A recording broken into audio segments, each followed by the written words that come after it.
మహాదేవుడును మన రక్షకుడునైన యేసుక్రీస్తు ప్రశస్తమైన నామంలో మీ అందరికీ వందనాలు తెలియచేస్తూ ఉన్నాను. మనం ప్రార్థన చేసుకుని దేవుని యొక్క వాక్యాన్ని విందాం. ప్రార్థన. మమ్మల్ని మిక్కిలిగా ప్రేమించిన మా ప్రియ పరలోకపు తండ్రి, నీకే లెక్కించలేని స్తుతులు స్తోత్రాలు చెల్లిస్తూ ఉన్నాం. అల్పుడను అయోగ్యుడనైన నాకు ఈ విధంగా నీ యొక్క వాక్యాన్ని ప్రకటించడానికి మీరిచ్చిన ధన్యత భాగ్యాన్ని బట్టి కృతజ్ఞత స్తుతులు స్తోత్రాలు చెల్లిస్తూ ఉన్నాం. ఈ మాటలు నాయన ఎందరైతే వింటూ ఉన్నారో వారికి వినుబుద్ధిని మీరు కలిగించండి. నీ శక్తి సామర్థ్యాలు ఎంత గొప్పవో, వారి పరిస్థితులను నీవు ఏ విధంగా మార్చగలవు వారు గ్రహించి నాయన నిన్ను బట్టి సంతోషించి ఆనందించే బిడ్డలుగా ఉండడానికి సహాయము చేసి దీవించమని యేసు నామంలో అడిగి వేడుకుంటున్నాం తండ్రి. Amen, amen. మనం యోవేలు గ్రంథం 2వ అధ్యాయం 21వ వచనాన్ని చదువుకుందాం. దేశమా భయపడక సంతోషించి గంతులు వేయము, యెహోవా గొప్ప కార్యములు చేసెను అని దేవుని యొక్క వాక్యం మనకి సెలవిస్తూ ఉంది.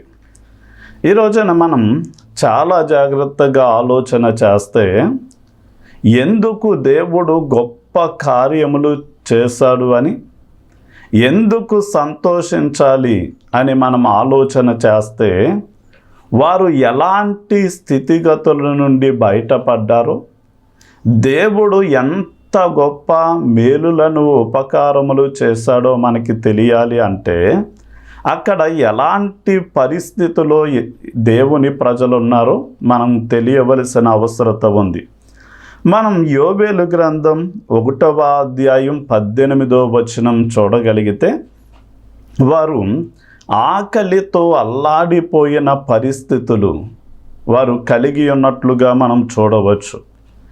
అంటే దేవుని యొక్క ప్రజలు ఎందుకు ఆకలితో అల్లాడుతూ ఉన్నారు, ఎందుకు వారు కరువును అనుభవిస్తూ ఉన్నారు, ఎందుకు వారు లేమిలో ఉన్నారు అని మనం ఆలోచన చేస్తే బైబిల్ గ్రంథంలో కరువు అనేది కొన్ని కారణముల చేత దేవుని ప్రజలైనటువంటి ఇశ్రాయేలీయులకు సంభవించినట్లుగా మనం చూడవచ్చు.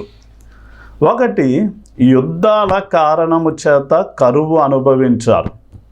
అంటే వారి దేశంలో ఉన్నటువంటివి బయటకు వెళ్ళే అవకాశం కానీ, బయట ఉన్నవి వారి దేశం లోపలికి వచ్చే అవకాశము కానీ లేని పరిస్థితులు. అంటే శత్రువులు ఆ దేశము చుట్టూ ముట్టడి వేసి ఆ విధంగా వారిని బంధించినప్పుడు వారికి బయట నుండి ఏది కూడా లోపలికి రాని కారణము చేత వారు కరువు అనుభవించినట్లుగా మనం చూడవచ్చు. అదే సమయమందు వారి దేశంలో ఉన్నటువంటి పంటల మీద తెగుళ్ళు దాడి చేసినప్పుడు, అంటే చిత్తపట్టడం లేక చెట్లకి బూజులు వంటివి రావడం, కొన్ని విధాలైనటువంటి తెగుళ్ళు చేత పంటలు పండని సమయాలలో కరువు వారికి సంభవించడము అన్నదానిని మనం చూడవచ్చు. అదే సమయమందు ఇంకా కొన్ని కారణాలు ఉన్నాయి. ఈ యొక్క దేవుని ప్రజల మీదకి యోవేలు గ్రంథంలో యుద్ధము కారణము చేత కానీ, పంటల మీదకి వచ్చిన తెగుళ్ళు చేత కానీ కరువు రాలేదు. కానీ ఒకటి, వర్షము యొక్క లేమి కారణము చేత కరువు వచ్చింది. అంటే యెరూషలేము యొక్క దేశం ఎలాంటిది అంటే కొండల యొక్క నడుమున ఉన్న దేశం. ఆ దేశానికి యోర్దాను నది మాత్రమే ఆధారంగా ఉంది. అంటే అది ఆకాశ వర్ష జలం మీద ఆధారపడి మాత్రమే అక్కడ పంటలు పండే అవకాశం ఉంది. కానీ కొంతకాలంగా వర్షములు కురవని కారణము చేత పంట భూములన్నీ కూడా ఎండిపోయి అది బీడు బారిన సమయంలో ఆ మంటి యొక్క పెడల మధ్య విత్తిన విత్తనము కుళ్ళిపోవడం అన్నది జరిగింది. అలాగే ఆ విత్తనాలు మొలకెత్తి పైరైనప్పుడు ఆ పైరుకి కావలసిన నీటి శాతం అందక పైరు ఎండిపోతూ వచ్చింది. అలాగే వర్షము లేక మంచు లేక విపరీతమైన ఎండలు కాసిన సమయంలో కొండల మీద అడవులలోనూ అగ్ని రాజుకొని చాలా పంట భూములు కాలిపోతూ వచ్చాయి. ఇలాగ వారు కరువు అనుభవిస్తూ ఉన్న సమయంలో ఎక్కడైనా పచ్చిక భూమి లేక పైరు పంట ఉంది అంటే దాని మీదకి విస్తారమైనటువంటి ఆ చీడ పేడ పురుగులు దాడి చేసి ఆ పంటను తినివేస్తూ ఉన్నాయి. అంటే ఉదాహరణకి మిడతలు తినగా వదిలినటువంటి వాటిని గొంగలి పురుగులు తినివేయడం, గొంగలు పురుగులు తినగా మిగిలినటువంటి వాటిని పసర పురుగులు తినడం, పసర పురుగులు తినగా మిగిలినవి ఏవైనా ఉన్నాయి అంటే అది చీడ పేడ పురుగులు తినేయడం అన్నదాన్ని మనం చూస్తూ ఉన్నాం. అంటే వర్షము లేకపోవడం ద్వారా అనేక ఎకరాల భూమి పండకుండా మాడిపోయి మంటకి దహించబడుతూ ఉంటే ఎక్కడైనా మంచి శ్రేష్టమైనటువంటి పచ్చిక పైరు ఉంది అంటే ఈ పురుగులు దాడి చేసి తినేయడం ద్వారా వారు చాలా కరువును అనుభవిస్తూ వచ్చారు. ఈ రోజున చాలామంది కుటుంబాలలో లేమితో బాధపడుతూ ఉన్నారు, లేక కరువు లాంటి పరిస్థితులు వారు అనుభవిస్తూ ఉన్నారు. కారణం ఏంటి అని మనం ఆలోచన చేస్తే కష్టపడి సంపాదించాలి అనేటటువంటి తపన ఉన్నప్పటికీ సరైనటువంటి పని లేక వ్యాపారం జాబులు లేని కారణము చేత చాలామంది వట్టి చేతులతో ఉంటున్నారు. మరికొంచెం మందికి వారికి ఏదో ఒకటి చేసుకోవడానికి పను వ్యాపారము ఉద్యోగము ఉన్నప్పటికీ వారు పడిన కష్టానికి తగినటువంటి ప్రతిఫలం రాని కారణము చేత వారు లేమిని అనుభవిస్తూ ఉన్నారు. మరికొంచెం మంది వారి కుటుంబాల మీదకి చాలా విధాలైనటువంటి అనారోగ్యాలు రావడం ద్వారా వేలకి వేలు లక్షల రూపాయలు హాస్పిటల్కి ఖర్చు చేసిన కారణము చేత చాలామంది లేమిలో వారు అనుభవిస్తూ ఉన్నారు. ఇంకా చెప్పాలి అంటే కొంచెం మంది వారికి కలిగినటువంటి నష్టముల ద్వారా స్తోమతకు మించినటువంటి అప్పులు చేసి లేక పెట్టుబడులు పెట్టడము ద్వారా చాలామంది ఏం చేస్తున్నారు అంటే కరువు పరిస్థితులను అనుభవిస్తూ ఉన్నారు. ఉదాహరణకి నెలకి 20,000 రూపాయలు మనకి ఆదాయం వస్తే 10,000 రూపాయలు ఇంటి ఖర్చులకి అయ్యి ఇంకా 10,000 రూపాయలు మాత్రమే మిగులుతూ ఉంటే మనం ఏదో ఒక పని నిమిత్తం 5 లక్షల రూపాయలు అప్పు చేస్తే నెలకి 10,000 రూపాయలు వడ్డీ కట్టవలసి వస్తుంది. మరి అలాంటినప్పుడు మిగిలిన 10,000తో వడ్డీయే కడతామా, అసలే తీరుస్తామా? ఈ మధ్యలో ఎన్ని ఉంటాయి అంటే మనకి అనారోగ్యాలు రావచ్చు, ఆదాయం రాని పరిస్థితులు రావచ్చు, కొన్ని చాలా సమస్యలు మన మీదకి రావచ్చు. కనుక స్తోమతకు మించినటువంటి అప్పులు చేయడం, అవసరం లేకపోయినా అప్పులు తెచ్చుకొని ఖర్చు పెట్టుకోవడం లాంటివి చేయడం ద్వారా చాలామంది వారి బ్రతుకులలో ఏం చేస్తున్నారు అంటే లేమిని కరువును అనుభవిస్తూ ఉన్నారు. మనం ఇలాంటి పరిస్థితుల్లో దేవుని యొక్క ప్రజలు ఏం చేస్తారు అంటే మనం యోవేలు గ్రంథం 1వ అధ్యాయం 14వ వచనాన్ని చదువుకున్నప్పుడు ఉపవాస దినమును ప్రతిష్ఠించుడి, వ్రత దినమును ఏర్పరచుడి, యెహోవాను బ్రతిమాలు కొనుటకై పెద్దలను దేశములోని జనులందరినీ మీ దేవుడైన యెహోవా మందిరములో సమకూర్చుడి అని దేవుని యొక్క సేవకుడు ప్రవక్త సెలవిస్తూ ఉన్నాడు. అంటే ఈ రోజున మనం ఏ పరిస్థితుల్లోనైతే చిక్కబడి ఉన్నామో, లేమితో కరువుతో బాధపడుతూ ఉన్నామో, అలాంటి పరిస్థితుల్లో మనం చేయవలసింది ఏంటి అంటే దేవునిని బ్రతిమలాడుకోవడానికి, ప్రార్థన ద్వారా ఆయన సహాయం పొందుకోవడానికి మనం తీర్మానం చేసుకోవాలి. అందుకనే మీరు ఉపవాస దినాన్ని, వ్రత దినాన్ని చాటించడం మనం చూస్తాం. ఆ వ్రత దినంలో వారు ఏం చేస్తారు అంటే భార్య, భర్త, పిల్లలు అందరూ కలిసి దేవుని దగ్గరికి వస్తూ ఉన్నారు. వచ్చిన వారు కేవలం వారు పై వస్త్రాన్ని చింపుకోవడం కాదు, వారి హృదయాన్ని చింపుకొని దేవుని యొక్క సహాయం కొరకు వారు అర్థించడానికి తీర్మానం చేసుకున్నారు. ఈ రోజున మనలాంటి సామాన్యమైనటువంటి మనుషులను మనం ఆశ్రయిస్తే, వారి సహాయం కోరుకుంటే, వారు చేయగలిగితే చేస్తారు, లేకపోతే మానేస్తారు. లేక మన పరిస్థితిని చూసి మనల్ని అవమానపరచవచ్చు, మనల్ని నిందించవచ్చు, లేక వారితో మనకి ఏదైనా సహాయం చేయవలసి వస్తుంది అని పూర్తిగా మనల్ని దూరముగా పెట్టేయచ్చు.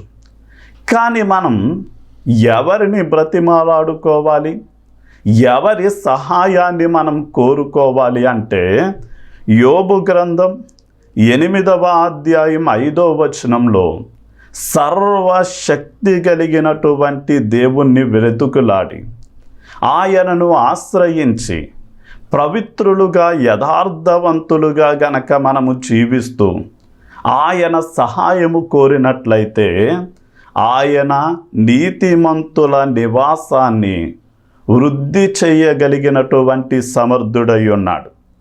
కనుక మనకి బాధ కలిగినప్పుడు, వ్యాధులు మనల్ని చుట్టుముట్టినప్పుడు, నష్టాల బాటలో ప్రయాణం చేస్తూ ఉన్నప్పుడు, మనశ్శాంతి లేనటువంటి వివాదాలు మనల్ని అలుముకున్న సమయంలో, ప్రతి పనికి మనకి ఆటంకాలు కలుగుతూ ఉన్నప్పుడు, మనకి కలిగిన బాధలో, వేదనలో సర్వశక్తి కలిగినటువంటి దేవుని వైపు తిరిగి ఆయనను బ్రతిమలాడుకోవడం, ఆయన సహాయం కోసం మనం ఏం చేయాలి అంటే ప్రార్థించవలసినటువంటి వారమై ఉన్నాం.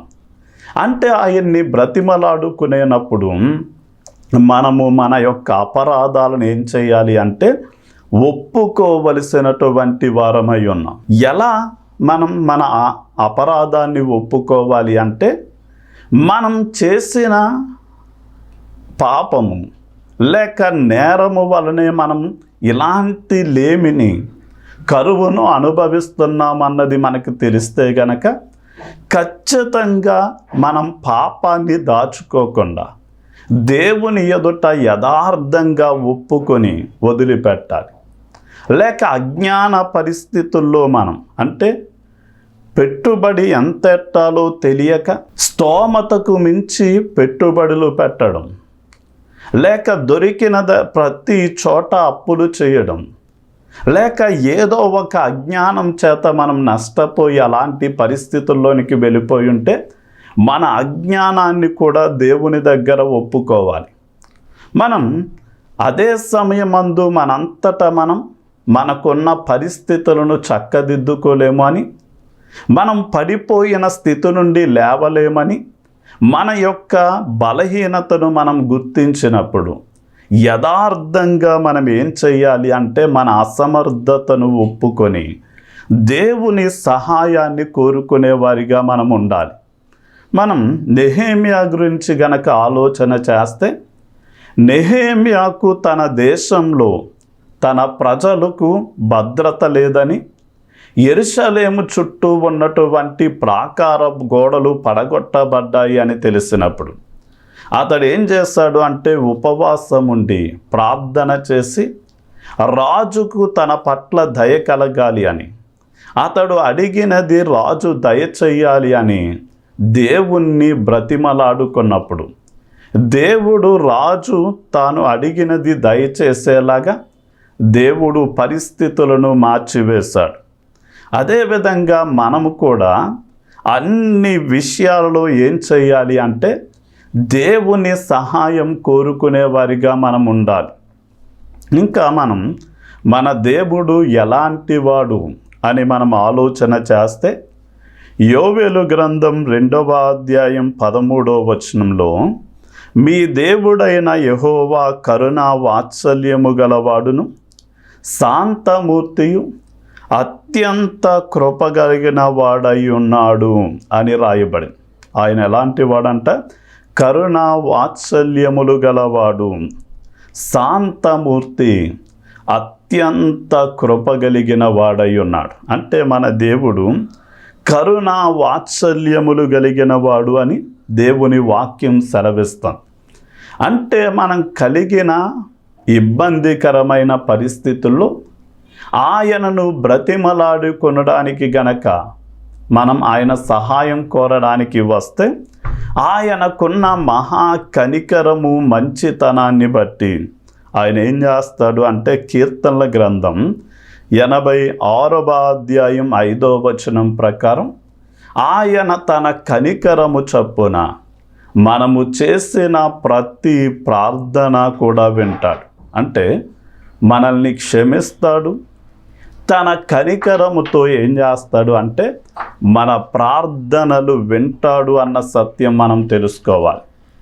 ఈ రోజున దేవుని దగ్గర మనం ప్రార్థన చేసినప్పుడు ఆయన ఎదుట నిలబడడానికి కానీ, ఆయన్ని సమీపించడానికి కానీ, ఆయన్ని తండ్రి అని పిలవడానికి కానీ, ఆయనకి కుమారులుగా కుమార్తెలుగా ఉండడానికి కానీ మనలో ఎలాంటి యోగ్యత కానీ అర్హత కానీ లేదు అన్న సత్యం మనం తెలుసుకోవాలి. మరి ఎలా ఆయనకు బిడ్డలుగా మార్చబడ్డాము అంటే కేవలం మనం ఆయన పట్ల విశ్వాసం ఉంచిన కారణము చేత దేవుడు తన కృప, తన కనికరము ద్వారా మనకి మన పాపాలను క్షమించి మనల్ని పరిశుద్ధపరిచి తన ఆత్మను మనలో ఉంచి ఆయన బిడ్డలుగా ఆయన రాజ్య వారసులుగా కేవలం తన కనికరము చొప్పునే మనల్ని మార్చుకున్నాడు. కనుక మనం చేసే ప్రార్థనలు కూడా విని జవాబు ఇవ్వడానికి మనలో ఎలాంటి గొప్పతనం అంటే జ్ఞానము కానీ, అధికారము కానీ, ధనము కానీ, లేక ఏదో ఒక గొప్పతనం లేకపోయినప్పటికీ దేవుడు తన కనికరము చొప్పున తనను ఆశ్రయించు వారి ప్రార్థన వింటాడు.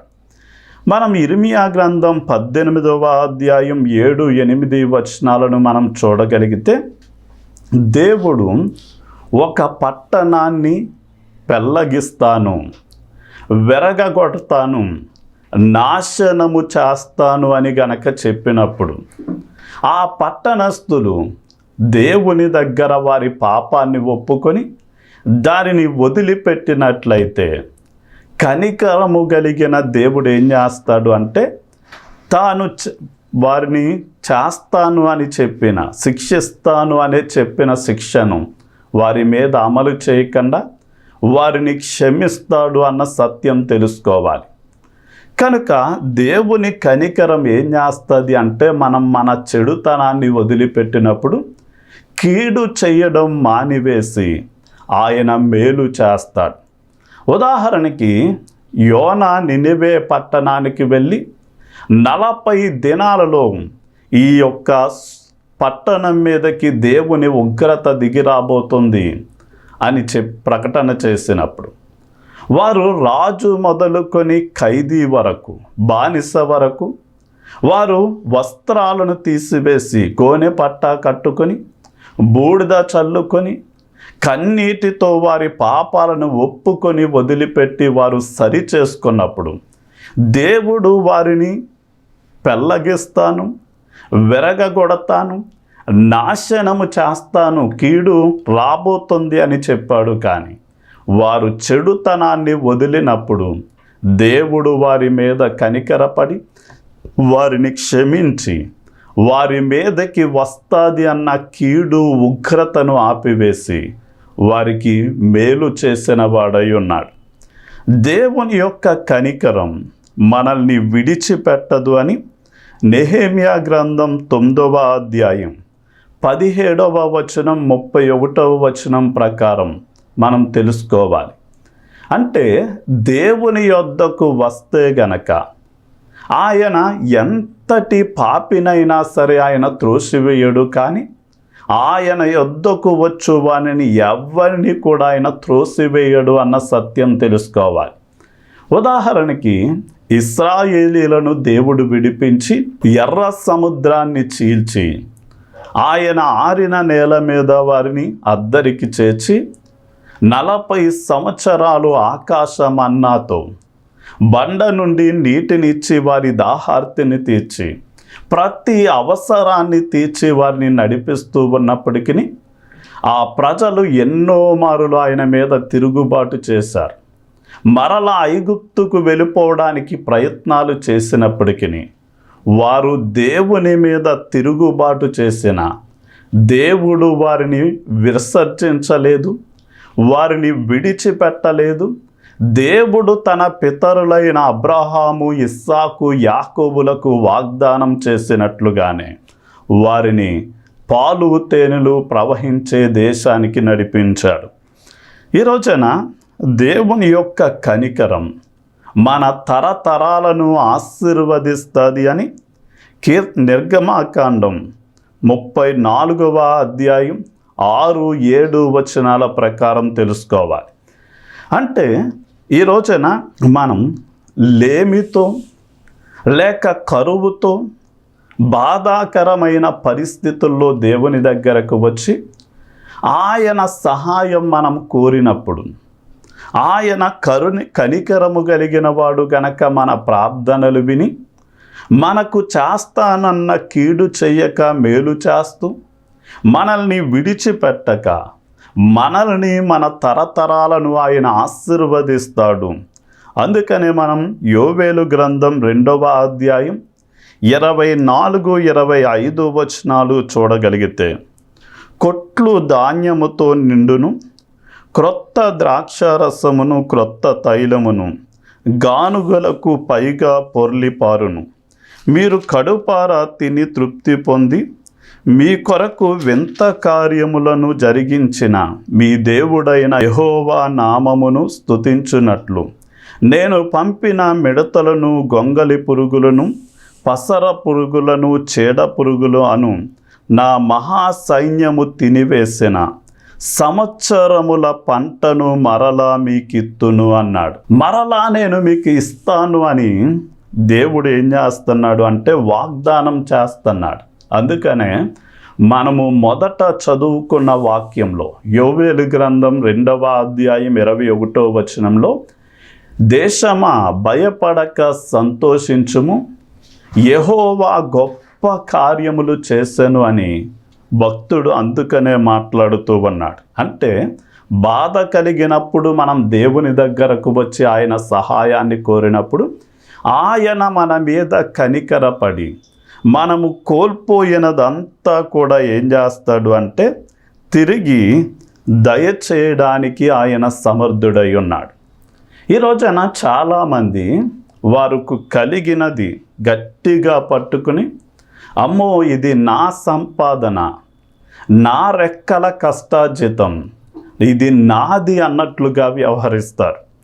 కానీ మీరు యోవేలు గ్రంథం 1వ అధ్యాయం 9వ వచనం, 2వ అధ్యాయం 14వ వచనం గనక మనం చదవగలిగితే, దేవుడు ఇస్తే మాత్రమే మనం దాన్ని కలిగి ఉండగలం. దేవుడు మనకి కలిగిస్తే తప్ప మనకి ఇవ్వబడిన దానిలో కొంత భాగాన్ని దేవునికి ఇవ్వలేము అన్న సత్యం మనం తెలుసుకోవాలి. అంటే ఈ రోజున దేవుడు మనకి సర్వ సమృద్ధిగా ఇచ్చిన కారణం చేతే దేవుడిచ్చిన దానిలో కొంత భాగాన్ని మనం ఏం చేస్తున్నామంటే దేవుని పని నిమిత్తం ఇవ్వగలుగుతూ ఉన్నాం. ఈ రోజున వారు కోల్పోయినదంతా అంతా కూడా తిరిగి దేవుడు దయచేస్తానన్నాడు. ఎలా చేశాడు అంటే, దేవుని ప్రజలు ఉపవాసముండి వారు చెడుతనాన్ని వదిలిపెట్టి దేవుని సహాయం కోరుకున్నప్పుడు ఆయన బలమైనటువంటి గాలిని రప్పించి పచ్చిక పైరు మీద పట్టినటువంటి ఆ యొక్క గొంగలి పురుగులను, మిడతలను, పసర పురుగులను, చీడ పురుగులను ఆయన తుడిచిపెట్టేలా అంటే తొలగించేలా చేశాడు. అదే గాలి ద్వారా ఆకాశాలు మేఘాలు వర్షించి ఆ దేశంలో సమృద్ధి అయినటువంటి పంటలు పండి, అంటే వారు తిని తృప్తి పొందే అంత సమృద్ధిగా ధాన్యాన్ని ఇచ్చాడు. వారి హృదయాలు ఉల్లాసంతో నింపబడేలాగా క్రొత్త ద్రాక్ష రసమును దయచేశాడు. వారి ముఖాలకు మెరుగు అంటే మెరిసేలా వారికి దేవుడు క్రొత్త తైలాన్ని అనుగ్రహించాడు అని వాక్యం సెలవిస్తుంది. కనుక మీ కొట్లలో ధాన్యము సమృద్ధిగా ఉండునట్లు దేవుని వాక్యం మనకి ఏం చెప్తుంది అంటే, సామెతల గ్రంథం 3వ అధ్యాయం 9-10 వచనాలు, మనం రాబడిలో ప్రథమ ఫలమును మన యొక్క ఆస్తిలో భాగమును ఇచ్చి దేవుణ్ణి గణపరిచినప్పుడు నీ కొట్లలో ధాన్యము సమృద్ధిగా ఉంటుంది అని ఆయన సెలవిచ్చాడు. అలాగే మనకి దేవుడు ఇచ్చిన దాంట్లో దశమ భాగాన్ని దేవుని పని నిమిత్తం ఇచ్చినప్పుడు ఆయన ఆకాశ వాకిండ్లను తెరిచి ఏమన్నాడు అంటే, పట్టజాలని విస్తారమైన దీవెనలు కుమ్మరిస్తాను, మిమ్మల్ని తృప్తిపరుస్తాను అని ఆయన వాగ్దానం చేశాడు. కనుక మనము కూడా మన లేమిలో దేవుని దగ్గరికి వద్దాం, దేవుని సహాయాన్ని కోరుకుందాం. ఆ కనికరము కలిగిన దేవుడు ఆ తన ప్రజలకు కోల్పోయినదంతా తిరిగి ఇచ్చినట్లుగానే మీకు దయచేస్తాడు అని చెప్తూ నా మాటల్ని ముగిస్తున్నాను. ప్రార్థన. తండ్రి, నీకే వందనాలు. ఎవరైతే ఈ ప్రార్థనలో ఏకీభవిస్తూ ఉన్నారు, వారు ఏమైతే కోల్పోయారో వారు ఉపవాసం ఉండి ప్రార్థిస్తూ నీ వైపు తిరిగి నీ సహాయము కోరుకున్నప్పుడు, యోబును ఎలా అయితే మీరు ఆశీర్వదించి కోల్పోయిన దానికి 2 ప్రతిఫలం ఇచ్చారో, ఆ విధంగానే నీ బిడ్డలు నీ సహాయాన్ని కోరుకున్నప్పుడు నీ ప్రేమను బట్టి, కనికరమును బట్టి, మంచితనమును బట్టి నాయన వారికి మరింత అధికమైన దీవెనలు, ఆశీర్వాదాలు ఇచ్చి వారి ప్రతి లోటును తీర్చమని యేసు నామంలో అడిగి వేడుకున్నాం తండ్రి. ఆమేన్. దేవుని పనిని మీరు చేయండి, దేవుడు మీ పనిని చేస్తారు. దేవుని మందిరాన్ని మీరు కట్టండి, దేవుడు మీ ఇంటిని కడతాడు. దేవుని సేవలో ఉన్న అవసరాలను మీరు తీర్చండి, దేవుడు మీ అవసరాలను తీరుస్తాడు. వాయిస్ ఆఫ్ జీసస్ సేవ్స్ అనే ఈ భారభరితమైన టీవీ పరిచర్య యేసుక్రీస్తు వారి రాకడ వరకు కొనసాగునట్లు మీ వంతుగా స్పాన్సర్ చేయవలసిందిగా కోరుతూ ఉన్నాను. నెలకి 2,000 రూపాయలు, 3 నెలలకి 6,000 రూపాయలు, 6 నెలలకి 12,000 రూపాయలు ఖర్చు అవుతుంది. దేవుడు మిమ్మల్ని ప్రేరేపిస్తే మీరు మా పరిచర్యకు సపోర్ట్ చేయవలసిందిగా కోరుతూ ఉన్నాం. అత్తిలిలో ప్రేయర్ రూమ్ నిర్మాణం చేయాలని ఆశిస్తూ ఉన్నాం. దీనికి దాదాపుగా 50,000 రూపాయలు ఖర్చు అవుతుంది. కనుక దేవుడు మిమ్మల్ని ప్రేరేపిస్తే గనక ఈ ప్రేయర్ రూమ్ నిర్మాణం కోసం మీరు సహకరిస్తే మీ కుటుంబం, మీరు చేసే ఉద్యోగం, వ్యాపారం అన్ని ప్రయత్నాల్లో మీకు జయం కలగాలని ప్రార్థిస్తాం. రైలింగ్లో ప్రస్తుతం ఉన్న చిన్న మందిరం వచ్చిన విశ్వాసులకు సరిపోవటం లేదు. ఒక పెద్ద స్థలాన్ని తీసుకోవాలని ఆశపడుతూ ఉన్నాం. అయితే గజం 5,000 రూపాయల రేట్లో ఉంది. మీ వంతుగా దేవుడు మిమ్మల్ని ప్రేరేపిస్తే కొన్ని గజాల స్థలానికి మీరు స్పాన్సర్ చేయవలసిందిగా కోరుతూ ఉన్నాం.